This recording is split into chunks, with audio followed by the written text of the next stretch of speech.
오늘은 로마서 강의 두 번째 시간으로 버려둠의 사랑이라는 제목으로 하나님의 말씀을 함께 나눠보도록 하겠습니다. 여러분 성경 로마서 1장을 펴주시고 제가 지난번에 말씀드린 것처럼 본문이 긴 관계로 제가 읽지는 않을 겁니다. 이제 좀 읽어주시면 미리 오시면 화면에 보신 본문을 한 번씩 읽어주시면 아니면 집에서 미리 읽어오시면 공부하시는데 좀 도움이 될 거라고 생각이 됩니다. 우리 지지난주에 배웠던 우리 첫 번째 시간에 배웠던 내용을 잠깐 복습해 보면 오늘까지 간 로마서의 서론적인 부분인데요. 우리 로마서 1장 17절 말씀이 로마서의 핵심 주제라 그랬죠? 기억나십니까? 오직 의인은 믿음으로 말미암아 살리라. 이것이 로마서의 결론이며 핵심이고 구원의 전부입니다.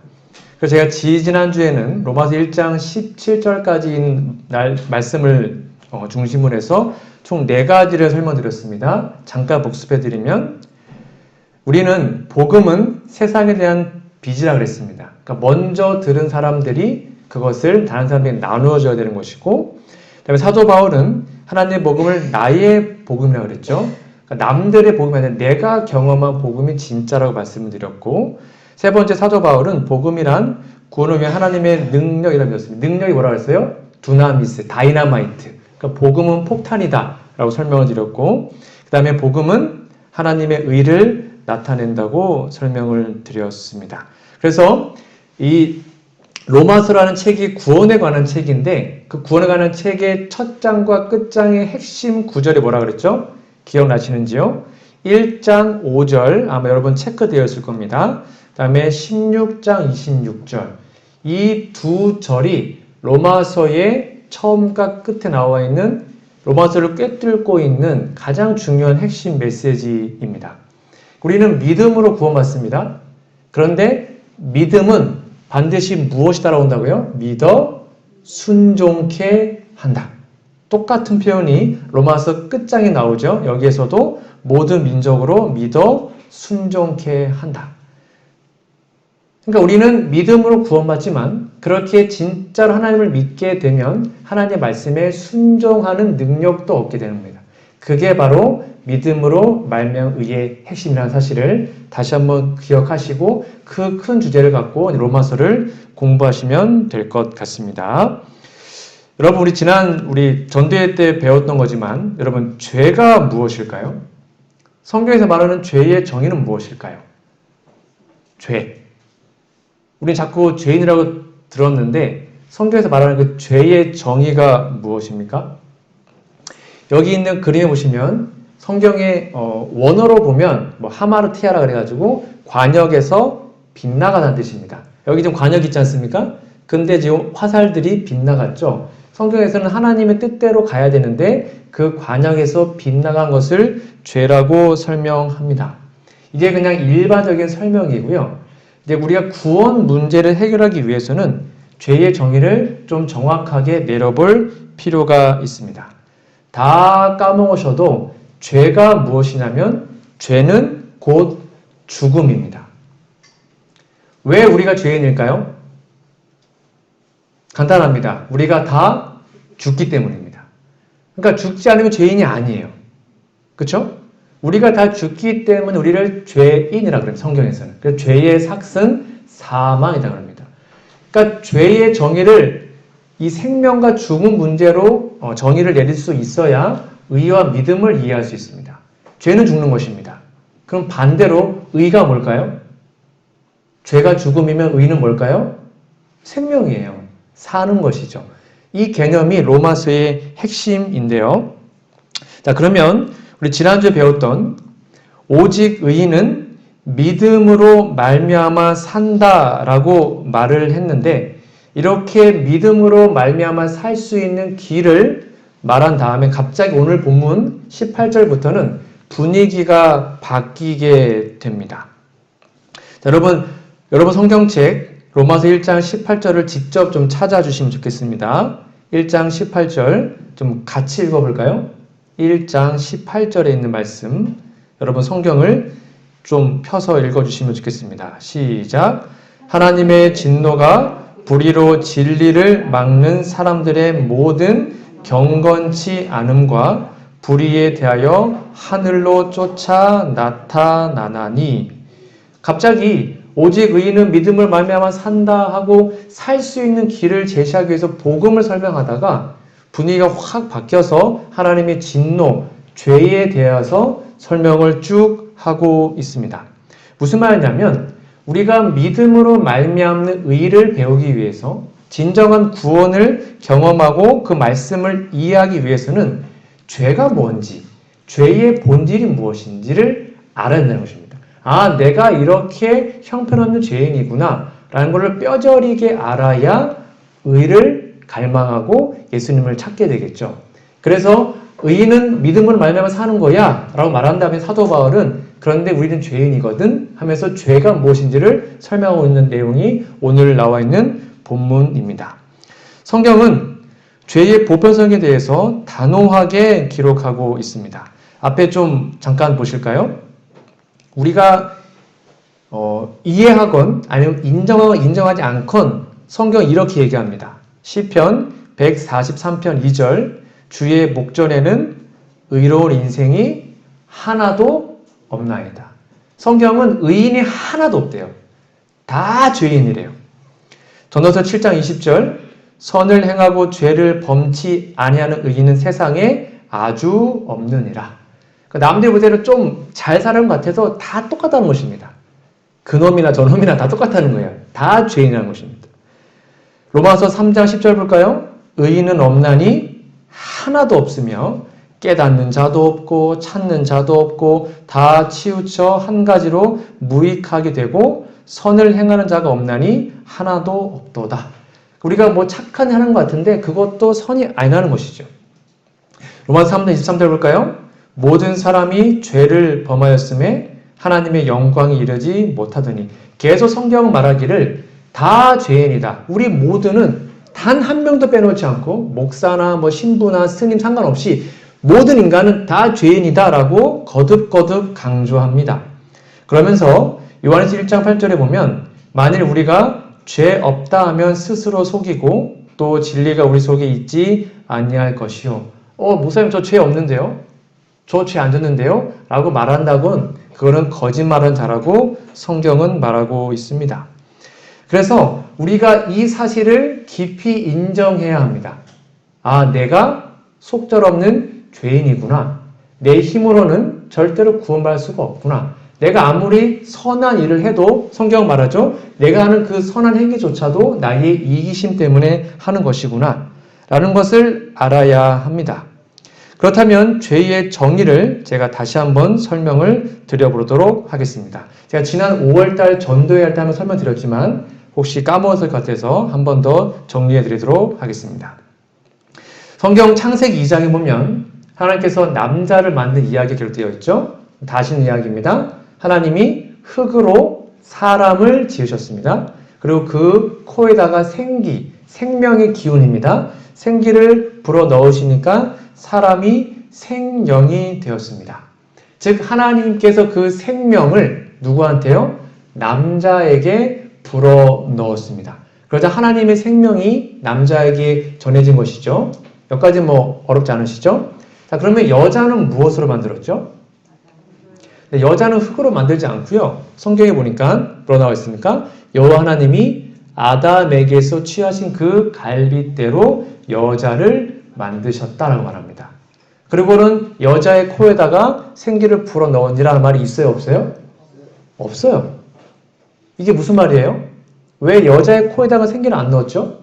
여자가 어떻게 생명을 얻고 살아있는 존재가 되었습니까? 그 생명을 누구한테 받은 거죠? 아담한테 받은 거예요. 그러니까 하나님께서 아담에게 생명을 주셨고 그 생명이 하와에게 갔습니다. 그렇지. 여자한테 간 거예요. 그리고 그들이 죄를 안 지었다면 아담과 하와가 사랑을 해서 낳았던 자식들에게 그 생명이 이어지겠죠? 또 그 자식이 또 생명을 낳으면 또 이어지겠죠? 그렇게 생명이 하나님으로부터 쭉 이어졌다는 것입니다. 여기까지 개념 이해되시죠? 그거를 조금 어려운 말로 생명의 일원성이라고 기록합니다. 그러니까 생명이 하나로 이어졌다는 말이에요. 이 개념을 좀 잘 이해해 두셔야 됩니다. 그래야지 죄가 무엇인지 의가 무엇인지를 이해할 수 있습니다. 생명은 뭐해졌다는 거예요? 하나로 이어졌다. 됐죠? 여기까지 기억하시면 좋겠습니다. 자, 그러면 성경 기록상 죄라는 단어가 먼저 나올까요? 아니면 죽음이라는 단어가 먼저 나올까요? 죄가 먼저입니까? 죽음이 먼저입니까? 죄가 먼저다. 예, 몇 번 드셨습니다. 아니다, 죽음이 먼저다. 잘 모르겠다. 네. 뭐가 먼저이냐면, 많은 사람들이 죄가 먼저다라고 오해하시는데 그렇지 않습니다. 성경에서 죄라는 단어가 쓰여지기 전에 먼저 기록된 단어가 죽음이라는 단어입니다. 죄라는 단어가 창세기 몇 장에 나올까요? 죄. 몇 장에 나오죠? 창세기 3장에 죄라는 단어가 안 나와요. 창세기 4장에 나옵니다. 가인과 아벨 그 사건 때. 제가 설명을 드려보도록 하겠습니다. 자, 이게 좀 중요한 개념인데요. 창세기 2장 17절에 보면 선악을 알게 한 다음에 실과는 먹지 말라. 내가 먹는 날에는 너 죄인 될 거야 라고 말하지 않으셨어요. 하나님께서. 뭐라 했어요? 너 죽을 거야 라고 말을 합니다. 선악과를 먹으면 죄인 된다고 말하지 않으시고 너 죽어 라고 말을 하셔요. 그리고는 선악과를 결국 먹게 됩니다. 그때 하나님이 찾아오셔서 아담과 하와에게 선언하시죠. 너는 흙이니 흙으로 돌아갈 거야. 이게 무슨 말이에요? 너 원래대로 죽을 거야. 즉 원상복귀 될 거야 라고 설명을 하십니다. 이게 창세기 2장과 3장 이야기입니다. 여기 죄란 말이 없어요. 그런데 창세기 4장에 보면 성경 기록상 최초로 이 죄라는 단어가 기록되어 있습니다. 하나님께서 가인에게 하신 말씀입니다. 네가 선을 행하면 어찌 낯을 들지 못하겠느냐. 선을 행치 아니하면 죄가 문에 엎드리느니라. 죄의 소원은 내게 있어 너는 죄를 다스릴지니라. 이게 왜 중요할까요? 성경은 뭐가 먼저라고요? 죽음이 먼저입니다. 쉽게 말하면 이미 아담과 하와가 죽을 수밖에 없는 존재가 되었습니다. 그 상태에서 그들이 했던 행동들을 성경에서는 죄라고 말합니다.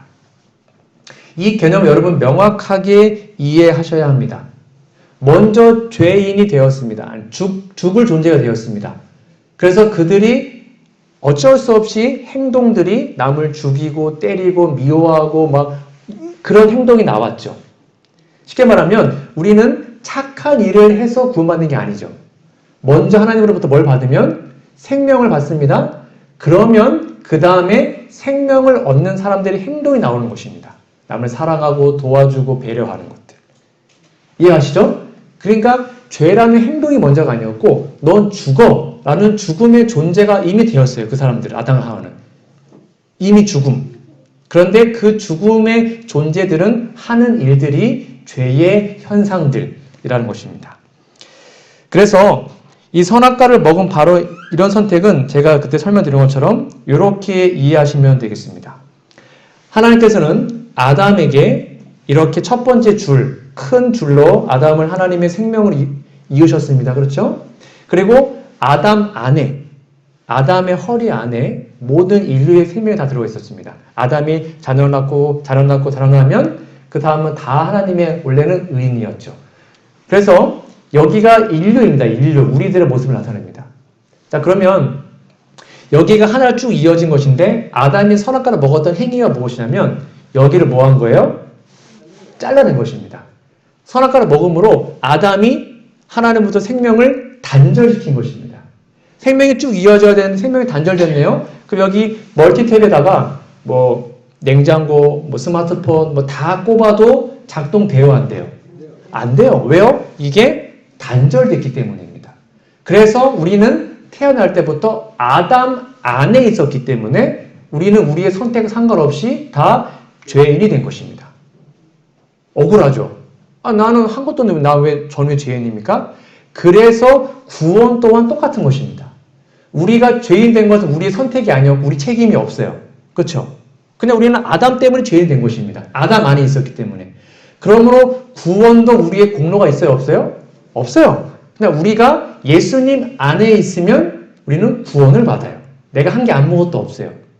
그래서 구원이 무엇이냐? 이 끊어진 것을 하나님께서 예수님을 통해서 이어준 것입니다. 생명을 이어준 거죠. 그래서 우리는 예수님 안에 믿음으로 거하게 되면 우리는 다 구원을 받게 되는 것입니다. 이 개념을 명확하게 이해해야 합니다. 아담 안에 있는 상태, 그 상태를 죄라고 말하고 그것을 원죄, 우리는 태어날 때부터 죄인이다 라는 것으로 여러분 꼭 이해하셔야 합니다. 그래서 아담 안에서 생육하고 번성하여 땅에 충만하게 될 그의 모든 후손들은 이미 태어나면서부터 죽어 있는 것입니다.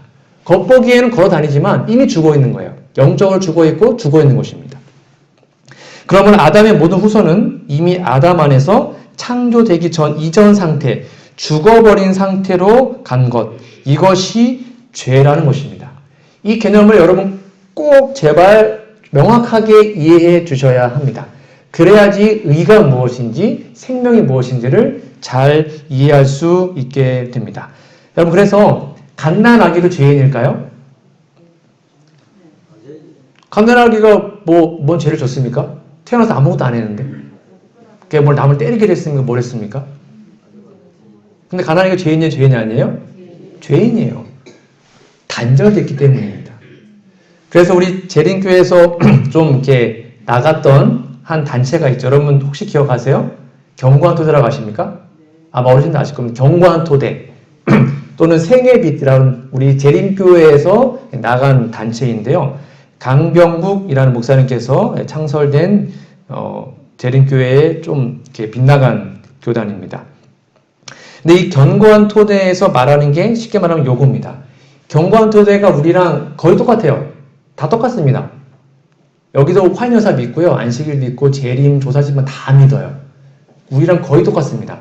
근데 여기에서 예수님의 인성론과 이 죄 문제가 달라요. 이 경관토대는 말하기를 죄는 선택이기 때문에 갓난아기는 죄인이 아니다라고 말을 합니다. 갓난아기는 죄인이 아니래요.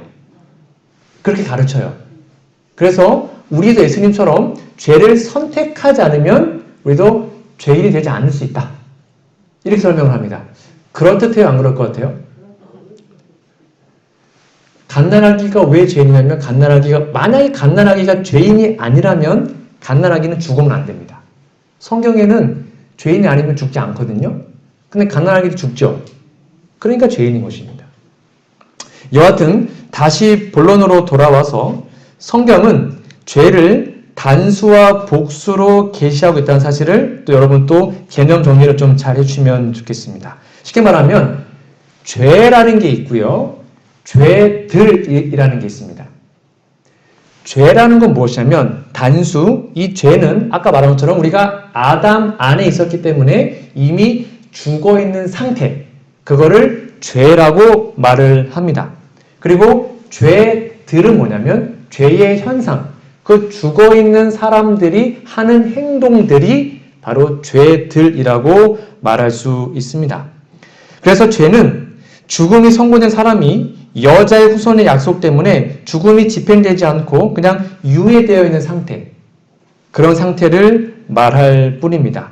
자, 그러면 여러분 죽어있는 존재들에게 나타나는 현상이 뭡니까?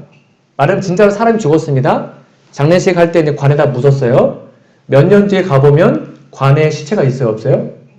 왜 없을까요? 썩었으니까. 그렇죠. 생명이 없는 것은 결국 뭐 하게 되는 것입니까? 썩어집니다. 부패라 그러죠. 그래서 생명이 없는 존재들을 썩는다라고 표현합니다. 근데 그 표현이 성경에도 그대로 기록이 되어 있습니다. 잘 보세요. 여러분 로마서 이제 여러분 성경을 좀 펴서 줄을 좀 걸어주시면 좋습니다.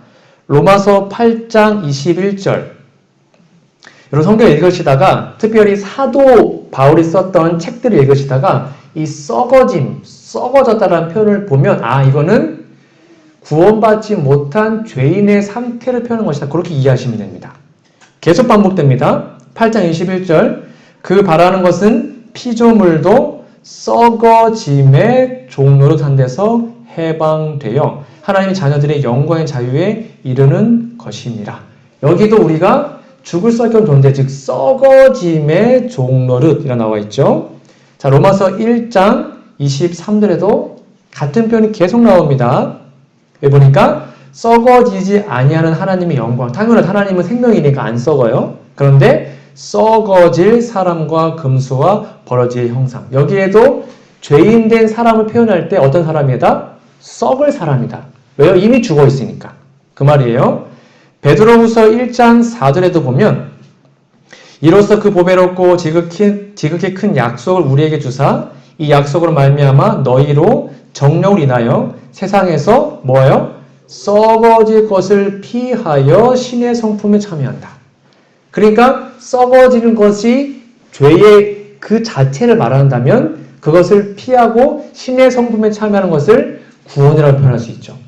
성경 계속 말하기를 우리가 구원받지 못한 우리들의 상태를 너 지금 썩고 있어. 너 지금 썩어가고 있다니까? 라고 계속 말하고 있는 것입니다. 에베소 4장 22절도 이렇게 얘기하고 있죠. 너희는 유혹의 욕심을 따라 계속 반복됩니다. 썩어져 가는 구습을 쫓는 옛사람, 원래 그 죄인의 모습을 벗어버리고 새로운 사람이 되어야 된다라고 우리에게 말하고 있습니다. 이렇게 죽은 자들, 이미 썩어가고 있는 자들에게 나타나는 현상들이 뭐예요? 썩으면 냄새나죠. 그렇죠? 악취가 나고 사람들이 피하게 되죠. 그래서 썩어가는 죄인들이 나타나는 현상들이 그 나쁜 죄들입니다. 남을 때리고 욕하고 시기하고 질투하고 험담하고 해코지하고 그런 것들. 그런 사람들은 좋아하지 않고 피하게 되지 않습니까? 그게 바로 여기 나와 있는 것입니다. 다시 한번 정리하면 요겁니다. 여러분, 기침을 하면 감기에 걸려요? 아니면 감기에 걸리면 기침을 합니까? 제가 계속 기침하면 제가 감기 걸립니까? 아니죠. 제가 감기에 걸리면 기침하고 싶지 않아도 기침을 하게 됩니다. 같은 것입니다. 왜 우리가 자꾸 죄를 지을까요? 근데 우리가 죄인이기 때문에 하나님을 의지하지 않는다면, 하나님께 기도하지 않고 하나님의 능력을 정말로 우리가 믿고 그걸 하지 않으면 우리가 죄인이 이미 감기 걸렸던 것처럼 죄인이기 때문에 자연스럽게 그런 기침, 남을 힘들게 하는 그런 현상들이 나오게 되는 것입니다. 그게 바로 도덕적 죄라고 말하는 거죠. 이걸 성경은 뭐라고 나오고 있다고요? 썩고 있다. 그래서 세상을 부패했다라고 말하는 것이죠. 그래서 다시 한번 정리하면 요겁니다. 여러분 다 까먹으셔도 죄는 곧 뭐다? 죽는 것입니다. 죽으면 썩습니다. 썩는 사람들이 나타나는 현상들이 도덕적 죄들입니다. 오케이? 됐죠? 그 다음에 여기에 반대 개념이니까 의는 뭐라고요? 의는 생명이에요. 그래서 우리가 생명을 얻게 되면 더 이상 썩지 않게 되죠? 그래서 생명을 얻었다. 쉽게 말하면 구원을 얻은 사람들에게 자연스럽게 나타나는 행동들이 남을 사랑하고 도와주고 배려해주고 뭐 그런 것들. 쉽게 말하면 좋은 열매들.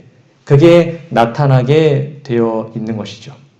자, 그러면 여러분 성경을 좀 이해하려면 성경을 풀어주는 키포인트 성경절들을 좀 알아야 합니다. 예를 들면 몇 개만 예를 들어보겠습니다.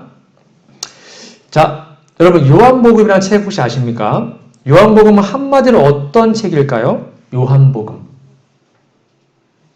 한마디로 뭘까요? 요한복음이. 요한복음을 딱 요약하면 뭘까요? 자, 예수님의 생애를 기록한 책이 총 4가지입니다. 그렇죠? 마태, 마가, 누가, 요한.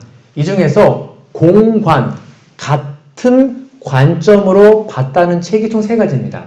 마태, 마가, 누가. 이걸 공관복음이라고 그래요. 이거는 거의 내용이 똑같아요. 탄생부터 예수님 십자가까지, 또 부활까지. 그렇죠? 근데 이 요한복음이라는 책은 정말 특이합니다. 마태, 마가, 누가 복음과는 완전 달라요. 이 요한복음은 여러분 요거만 좀 적어 놓으시면 됩니다. 다니엘서 9장 27절 말씀을 해석해 놓은 책이 요한복음입니다. 그래서 다니엘서 7장 9장 27절에 보면 여러분 이 부분 제가 나중에 또 설명드리겠지만 그가 그 이레의 절반, 그 이레가 뭐냐면 70주야, 71회에서 마지막 7년을 말합니다. 그 일회의 절반의 제사와 예물을 금지한다. 이 말은 뭐냐면 예수님이 십자가를 표상하는데요. 즉 예수님의 3년 반 동안의 공생애를 기록한 책이 바로 요한복음입니다. 그래서 이 요한복음은 다니엘서 9장 27절에 이 절반, 마지막 7년의 절반, 3년 반을 그대로 적용, 해석한 책이 요한복음이라는 책입니다. 그래서 여러분, 요한복음은 계속 때에 관하여 반복되어 나옵니다. 정리하면 요한복음은 때에 관한 책입니다. 이게 요한복음의 요약입니다. 이 때가 뭐냐면 예수님의 십자가가 달릴 때, 예수님의 십자가에서 돌아가실 때, 그 때를 말하는 것입니다. 그래서 여러분 요한복음 읽다 보면 이 때라는 단어가 정말 많이 나옵니다. 계속 반복되어 나옵니다. 제가 좀 빠르게 좀 읽어보도록 하겠습니다.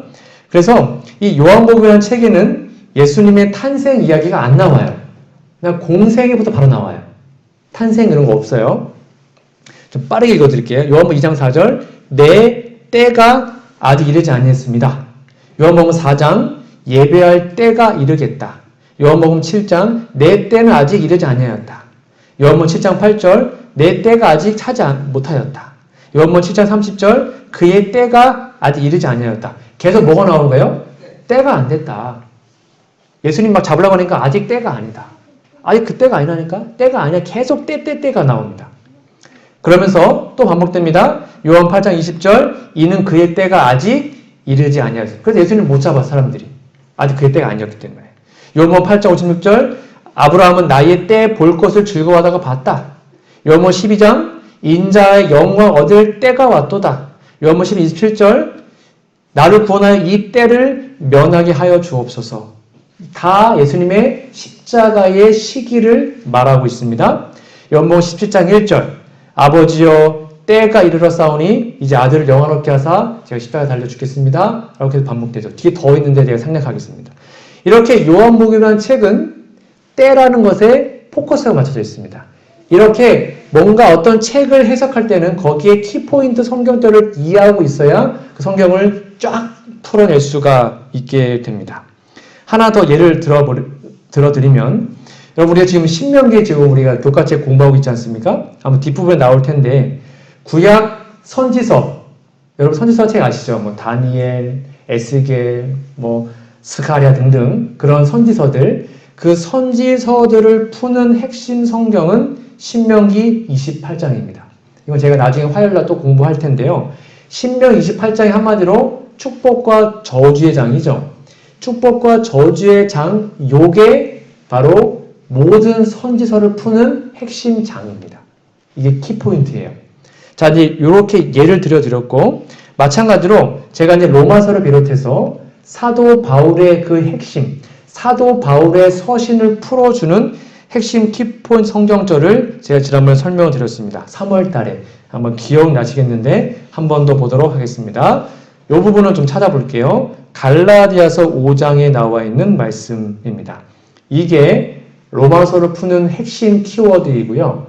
바울 서신을 푸는 핵심 키워드가 요 갈라디아서 5장 19절에서 23절에 있는 말씀입니다. 기억나시죠? 요거 제가 한번 설명드렸습니다. 사도 바울은 계속 육체의 일, 육에 대한 것과 22절에 오직 성령의 열매, 영에 대한 것을 계속 대조해 설명합니다. 아까 죄는 곧 죽음이라고 그랬죠. 그 죄가 죽음인데 그 우리가 죽어있는 상태의 성경에서는 우리는 육에 속하다라고 나와 있습니다. 성경적 표현이. 우리가 구원을 받아요. 의인이 되었죠. 그러면 우리는 영에 속한 자입니다. 그래서 성경 바울 서신은 육과 영이 계속 대조되어 나옵니다. 그런데 여기 보니까 육체의 일은 이라 나와 있죠. 그러니까 우리가 썩어져 가는 죄인들이라면 그 죄인들의 모습이 뭐냐 이겁니다. 뭐 나와 있습니까? 19절부터 볼까요? 뭐예요? 음행, 더러운 것, 호색, 우상숭배, 술수, 원수 맺는 것, 분쟁, 시기, 분냄, 단짓는 것, 불리함, 이단, 투기, 술취함, 방탕함 등등등. 그런데 이것들이 제가 그때 설명드렸죠. 육체의 일들은 이것들이 단 하나라도 있으면 우리는 구원을 받을 수가 없어요. 쉽게 말하면 저는 다 안 하는데 저는 술밖에 안 먹는데요? 없어요. 구원 못 받아요. 그러니까 이 음행, 더러운 거, 호세, 우상숭배 이런 것들이 다 나타날 필요가 없어요. 단 한 개라도 나타나면 우리는 육체의 일을 하는 존재들인 것입니다. 아직도 썩어있는 존재라는 거예요. 그런데 두려운 사실 뭐예요? 이러한 자들은 여기 써있죠. 이런 일을 하는 자들은 하나님의 나라의 유업으로 받지 못한다. 그렇죠? 이게 바로 육에 속한 자들의 모습이에요. 썩는 자들이죠. 22절 볼까요? 오직 성령의 열매. 설명드렸습니다. 여러분 성령의 열매 몇 개라고 그랬죠? 다시요. 성령의 열매 몇 개라고 그랬죠? 아닌데요. 네, 한 개라고 그랬잖아요. 성령의 열매는이에요. 열매들은이 아니고 단수입니다. 9가지는 성령의 열매의 맛이 9가지예요. 오미자처럼. 열매는 하나예요. 하나인데 그 맛이 사랑, 희락, 화평, 우리 참은 자비, 양성, 충성, 온유, 절제 이 같은 것이 한 열매에 맺히는 맛이에요. 그러니까 성령 열매는 이 9가지의 맛이 동시에 나타납니다. 반드시. 여기에 하나라도 빠지면 그 성령 열매가 아닌 것입니다. 그러니까 우리가 영에 속한 자, 즉 의와 생명을 얻은 존재들이라면 이 9가지의 아름다운 열매의 맛이 동시에 발현됩니다. 그 사람들이 구원받은 존재라고 성경과 사도 바울은 우리에게 말하고 있는 것이죠. 이 개념을 갖고 여러분 로마서를 다 풀 수 있고요. 그 다음에 사도 바울의 서신을 다 풀 수 있습니다. 아, 영과 육. 우리는 지금 어디에 속해 있는가? 둘 중에 하나예요. 그래서 우리가 아직도 육에 속해 있다면 우리는 하루빨리 영에 속한 자가 되기 위해서 생명을 받아들임으로, 믿음으로 그렇게 받아들여야지 믿음으로 순종케 되는 사람이 된다. 이게 로마서의 결론이며 전부입니다. 자, 다시 오늘 말씀으로 좀 넘어가 보도록 하겠습니다. 로마서 1장 19절. 여러분 다시 오늘 본문 말씀 돌아가 볼까요? 오늘 본문으로 가보시면 로마서 1장 19절부터 보면 이제 이 당시의 보편적인 죄인들의 모습을 설명합니다. 이는 하나님을 알만한 것이 저희 속에 보임이라. 이 저희들은 이방인들을 말합니다. 하나님을 원래 처음부터 몰랐던 사람들. 그런데 그 존재들을 하나님 다 알았다는 것입니다. 하나님께서 이를 저희에게 보이셨느니라. 창세로부터 그의 보이지 아니하는 것들 곧 그의 영원하신 능력과 신성이 그 만드신 어디에요? 만물에 분명히 보여 알게 되었나니 그러므로 저희가 핑계치 못한다라고 얘기합니다. 쉽게 말하면 이 말씀의 핵심이 뭐냐면 이방인들도 이미 하나님의 존재를 알고 있었다는 것입니다. 여러분 고구려 백제 신라 사람들이 구원 받을 수 있을까요? 있어요, 없어요? 그 사람들 예수님 예자를 못 들어봤잖아요. 구원 있습니까, 없습니까? 있어요, 없어요? 네? 애매하시군요. 만약에 구원이 없다면 그건 불공평한 거 아닙니까? 그렇죠. 그 사람들은 그때 태어나고 싶어 태어난 것도 아니고 예수님 예자도 못 들어봤는데 예수 안 믿어서 다 멸망. 이거는 말이 안 되죠. 성경은 말하기를 그들 또한 만물을 통해서 하나님을 알 수 있었다라고 말합니다. 그래서 이렇게 나와 있습니다. 시대소망에 보면 이방인 가운데서 하나님을 모르고 쉽게 말하면 고구려 백칠라 그때 말하는 거예요. 옛날 사람들. 그 사람들도 즉 인간의 도움을 통하여 한 번도 빛을 예수님에 대해서 받지 못한 자들일지라도 멸망을 당하지 않을 것이다. 그렇죠? 그들은 기록된 하나님의 율법은 알지 못했죠. 성경은 몰라요. 성경은. 그런데 자연을 통해서 천연계를 통해서 말씀한 하나님의 음성을 들었고 그 율법 요구하는 일들 즉 십계명 양심에 따라서 살았다는 것이죠. 그들의 행위는 성령께서 그들의 마음을 감화시킨 증거이며 그들은 하나님의 자녀로 인정을 받는다. 그러니까 고구려 백제 신라 그 시대에서도 양심에 따라서 정말로 충실하게 남 해코지 하지 않고 정말 착하게 살았다면 구원이 있다는 것이죠. 왜요? 하나님은 만물을 통해서 그들에게도 자신의 모습을 나타내셨거든요. 그게 지금 로마서 말씀의 모습이에요. 그런데 그런 사람들은 별로 없었고 대부분은 하나님을 알면서도 하나님을 믿지 않았다라는 것이 말하고 있는 핵심입니다. 자, 여러분 보세요. 21절 여러분 성경책 21절 23절부터 좀 볼까요? 여러분 성경책입니다. 성경책 로마서 1장 21절부터 좀 볼게요. 이렇게 만물을 통해서 하나님을 알 수 있었는데도 그들은 하나님 뜻대로 살지 않았어요. 대부분의 이방인들이. 그래서 멸망당한 것입니다. 21절 볼까요? 하나님을 뭐였어요? 알게. 이 사람은 이방인들이었어요. 그런데 이방인들은 하나님을 뭐 했다는 것입니까? 알았어요. 천연계를 통해서, 양심을 통해서. 아, 절대자가 있구나, 신이 있구나 라는 걸 알았다는 것이죠. 근데 어떻게 했습니까? 하나님으로 영화롭게도 아니하고 감사치도 아니하고 생각이 허망하여졌고 미련한 마음이 어두워졌죠. 그 다음 22절 볼까요? 스스로 지혜 있다 하나 우둔하게 되었죠. 23절 썩어지지 않은 하나님의 영광을 썩어질 사람과 금수와 벌레의 형상으로 바꾸었죠. 그래서 그 이방인들도 다 죄인이다, 죽게 되었다라고 성경은 말하고 있는 것입니다. 그럼에도 불구하고 하나님께서는 이렇게 하나님을 끝까지 거절하면 결국 그 사람들 어떻게 하냐면 내어버려 두십니다. 오늘 제가 이제 이 말씀을 좀 해보고 싶은데요. 1장 24 여러분 성경책에다 좀 이렇게 밑줄 좀 그어 놓으십시오. 그렇게 하나님을 알면서도 끝까지 거절했기 때문에 성경은 말하기를 하나님이 그들을 뭐 했다는 것입니까? 내어버렸다. 내어버려 두사. 1장 24절, 1장 26절 저희를 부끄러운 욕심에 내어버려 두셨다. 1장 28절 저희를 그 상실한 마음대로 내어버려 두셨다라고 얘기합니다. 이렇게 하나님께서 그들을 내어버렸다. 이게 저주일까요? 아니면 하나님의 사랑일까요? 여러분 이거 어떻게 이해하십니까? 하나님 그들을 내어버려 두셨다. 하나님의 저주입니까? 아니면 하나님의 사랑입니까? 때로는 하나님께서 우리가 잘못된 길로 갈 때 우리를 내어버려 두십니다. 왜 그럴까요? 이렇게 나와 있습니다. 여러분 이 말씀을 좀 잘 보십시오. 사람들 하나님의 권고를 구하지 않고 당신께서 나타낸 뜻과 반대되는데도 불구하고 저들의 마음대로 하고자 할 때 하나님께서는 때때로 그들의 원하는 바를 허락, 즉 내어버려 두심으로 뒤따르는 쓰라린 경험을 맛보게 하여 그들로 저희 어리석음을 깨닫고 죄를 회개하도록 하신다. 인간의 교만과 지혜는 위험한 아니다라는 것이 밝혀질 것이다. 하나님의 뜻에 반대되는 마음의 욕망은 결국 축복이 되기보다는 오히려 저주가 된다는 것이 판명될 것이다.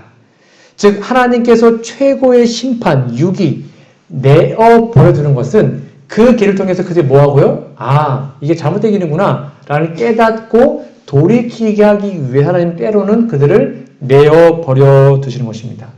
부모가 그러잖아요. 부모 자식이 잘못하면 잘한다, 잘해, 네 마음대로 해 이렇게 하라잖아요. 그 진짜 마음대로 하라는 거예요? 아니잖아요. 그럼 네 뜻대로 해보고 정신 좀 차려라. 그거 잘못된 길이야. 경험해보고 정신 차려라. 그 말인 거잖아요. 이게 하나님 말씀의 그 뜻이에요. 때로 우리의 삶에 하나님이 끝까지 개입하시지만 말을 끝까지 안 들으면 그냥 내어버려 두십니다. 그래 네 마음대로 해봐라. 그리고 우리가 실패하고 낙담하고 아무것도 아니면 정신 차리고 돌아올 수 있도록 하나님이 그렇게 하시는 것이죠. 여러분, 우리 각자는 구속주가 필요한 철저한 죄인임을 인식해야 합니다.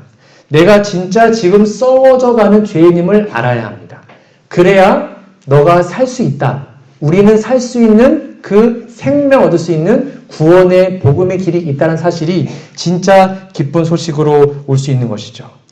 그래서 로마서는 1장에서 죄인의 형편을 설명합니다. 또한 죽음이 하나님의 선물임을 명확히 설명해 주고 있습니다. 로마서 1장 마지막 절입니다. 1장 32절 볼까요? 저희가 이 같은 일을 행하는 자는 사형에 해당하다고 하나님의 정하심을 알고도 자기들만 행할 뿐 아니라 또한 그 일을 행하는 자를 옳다 하느니라.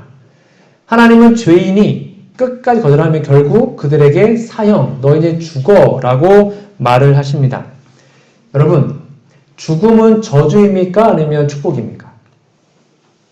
자, 요것도 설명드렸습니다. 5월달에.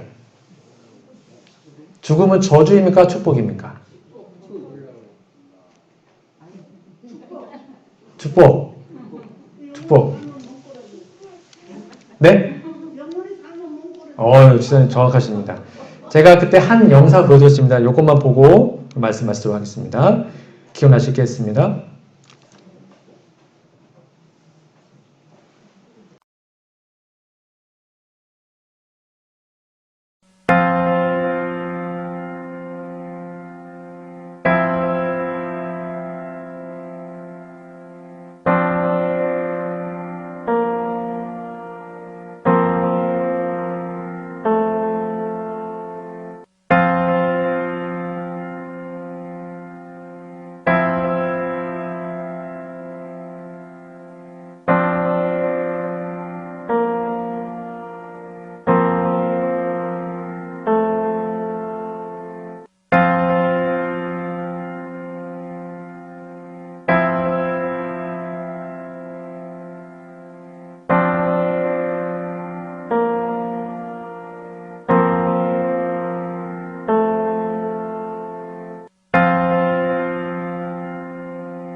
이 엄마의 마음이 어땠을까요? 새끼가 이렇게 갇혀서 맨날 쓸개죽 차면 빼먹고 그거를 보니까 막 비명 지르고, 그러니까 엄마 몸이 견딜 수 없어서 가가지고 구출하려는데 구출될 수가 없어요. 다 묶여있으니까. 그래서 죽여버렸어요. 왜 죽였을까요? 미워해서요? 아니에요. 너무 사랑해서요. 이건 사내게 사는 게 아니니까. 그래서 이 자기의 새끼에게 죽음이라는 선물을 줍니다. 그리고는 자기도 목숨을 끊게 되죠. 여러분, 아담과 하와가 범죄했을 때 사단의 계책은 이거였습니다. 아담과 하와가 불순종함으로 하나님의 불쾌 여기심을 잊게 하는 것이 사단의 계획이었죠. 이미 그들이 썩어질 존재가 된 것입니다. 죽을 존재가 된 것입니다. 그런데 그 다음에 그들이 용서받지 못할 경우 생명나무 실과를 먹음으로 죄와 비참한 가운데 영원토록 살게 하는 것이 사단의 희망이었습니다. 사단은 아담과 하와가 죽기를 원치 않았습니다. 아담과 하와가 썩는 그 상태, 죄 있는 그 상태, 늘 고통당하고 서로 싸우고 정말 그렇게 불행한 그 상태로 영생하는 게 사단의 계획이었어요. 하나님은 그거 아니야. 그건 힘든 거야. 그래서 그들에게 죽음이라는 선물을 주십니다. 그리고는 쉬게 하셨죠. 그리고 내가 너를 다시 살려줄게. 예수님이 십자가를 통해서. 그것이 바로 구원의 핵심입니다. 여러분, 구원은 죄로부터의 구원입니다. 죄의 고통으로부터 구원이고 죽음과 심판으로부터 구원임, 여러분 이해하시기 바랍니다. 아직 은혜 시기가 있습니다. 아직 우리에게는 살 수 있는 기회가 있습니다. 은혜 시기가 끝나기 전에 이런 하나님의 깊은 사랑을 깨닫고 진짜 죄인처럼 죽어온 인생들이 아니라 생명 얻어서 살아있는, 진짜로 영원토록 행복하게 사는 우리 모두가 되기를 간절히 바라며 오늘 말씀을 마치도록 하겠습니다.